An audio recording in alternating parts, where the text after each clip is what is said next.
हम उसको अपनी ज़बान में कहते हैं रत्ता रिच। क्या कहते हैं? पंजाबी में उसको कहते हैं रत्ता रिच, उर्दू वाले उसको कहते हैं लाल रीच। उनको गुज़िश्ता दिनों परेशानी हुई, कहने लगे कि जी ये आला हज़रत कहने से मुझे बड़ी तकलीफ होती है। ये आप देख रहे हैं कि मैंने ये यहाँ पर ये बैज भी लगाया हुआ है, तो मैंने कहा यार आला हज़रत के नाम से तो आज से पहले या तो तकलीफ होती थी देवबंदियों को, या तो तकलीफ होती थी हमारे भाभी भाइयों को, या तो तकलीफ होती थी रवाफिज को। ये कौन सी टर्म है कि जी आला हज़रत ना कहा करो, मुझे आला हज़रत कहने से बड़ी तकलीफ होती है, आला हज़रत नहीं कहना चाहिए। तो असल में ये जो लाल रिच है ना, ये जो रत्ता रिच है, इसका मसला ये है कि इसके अंदर 3 रगे। इसका मुर्शिद लाला जमशेद जो देवबंदी है, इसका मुर्शिद जो है वो देवबंदी है, लाला जमशेद, लाला लाला कहते हैं उसको, लालू। कभी इसके अंदर वो रूह जागती है, वो रग फड़कती है, फिर एक इसके अंदर रूह फड़कती है रवाफिज वाली, कभी वो फड़कती है, और फिर कभी कभी ये जो रत्ता रिच है उसके अंदर एक और रूह फड़कती है। वो कुछ अरसा जो है जमात अहले सुन्नत के सदर भी रहे।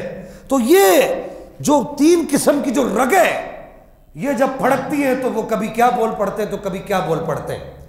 और हमने ये तैयार कर रखा है, हम जिस मकतबे इश्क में पढ़े, हम उस मकतबे इश्क में ये सीख कर आए और हम अपने बच्चों को भी सिखाते हैं, चाहे हमारी मादी औलाद हो, चाहे हमारी रूहानी मानवी औलाद हो, हम उनको यही सिखाते हैं कि अगर कोई आला हज़रत के नाम से जलता है ना तो उसे और जलाना है। अब मैं कहूंगा इश्को मोहब्बत, इश्को मोहब्बत, इश्को मोहब्बत, इश्को मोहब्बत,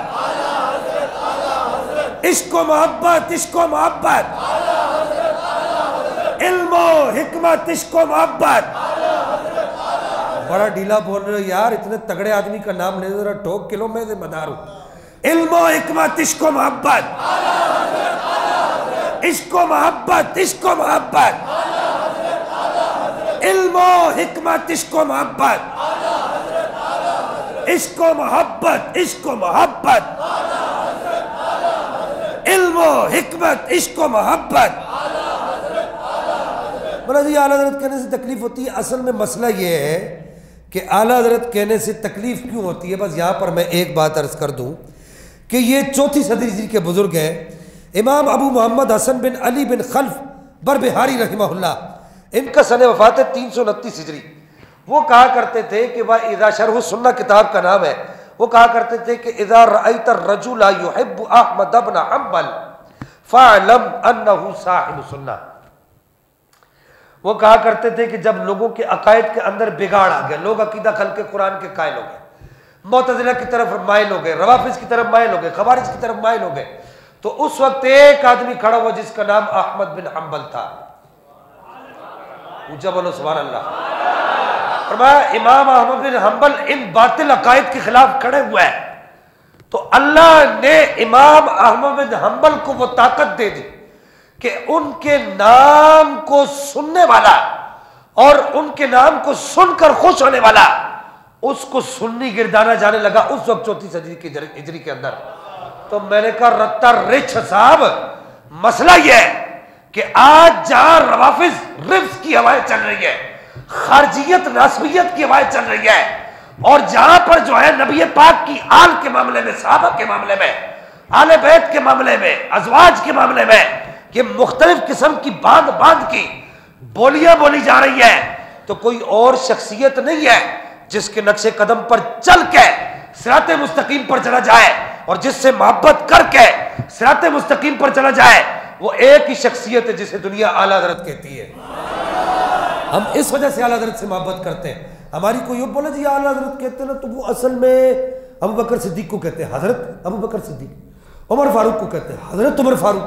अब ये वही इतराज़ है जो हमारे देवबंदी भाई करते हैं, शर्म इनको भी नहीं आती। इनके अपने जो मौलवी हैं बड़े बड़े, उनको पता नहीं उन्होंने क्या क्या लिखा है, गौसे ज़मान तो पता नहीं क्या तो क्या लिखा है, लेकिन अगर हमारे किसी बुजुर्ग के साथ इस तरह का नाम आ जाए तो इनको परेशानी लायक हो जाती है। ये आला हजरत असल में उर्दू अदब का लफ्ज़ है। बड़ा कोई बड़ी शख्सियत हो तो उसको क्या कहा जाता है? आला हजरत कहा जाता है। तो भाई रत्ता रिज साहब, थोड़ा सा अपनी अकल को हाथ मारो, थोड़ा सोचो सही कि जो हजरत अबू बकर सिद्दीक के नाम के साथ हजरत लगा है ना, ये हजरत इमाम अहमद रजा खान के आला हजरत से बहुत बड़ा है। सिद्दीक अकबर का जो सिर्फ हजरत है ना, ये इमाम अहमद रजा खान के आला हजरत से बहुत बड़ा है। और फिर क्या कहोगे कि हजरत नुमान बिन साबित को इमाम आजम क्यों कहते हो? जनाब सैयदना इमाम हुसैन को इमाम क्यों कहते हो? मौलानी को नहीं कहते? हाँ जी, नबी पाक को नहीं कहते हो? ये तो गलत हो गया।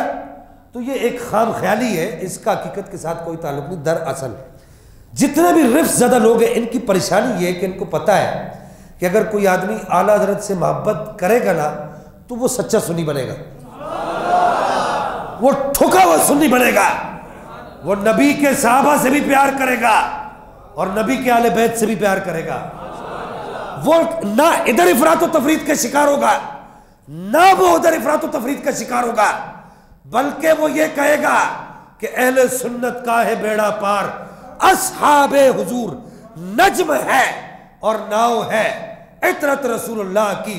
और मैंने कहा तरीक़ साहब, आपको तकलीफ होनी चाहिए, आपको होनी चाहिए, क्योंकि जो जख्म आला हजरत दे कर गए ना इनहिराफ करने वालों को, उनके लिए सिर्फ मैं इतना कहूंगा कि ये रजा के नेज़े की मार है, कि अदू के सीने में गार है, किसे चारा जोई का वार है, कि ये वार वार से पार है। अल्लाह ताला अमल की तौफीक अता फरमाए।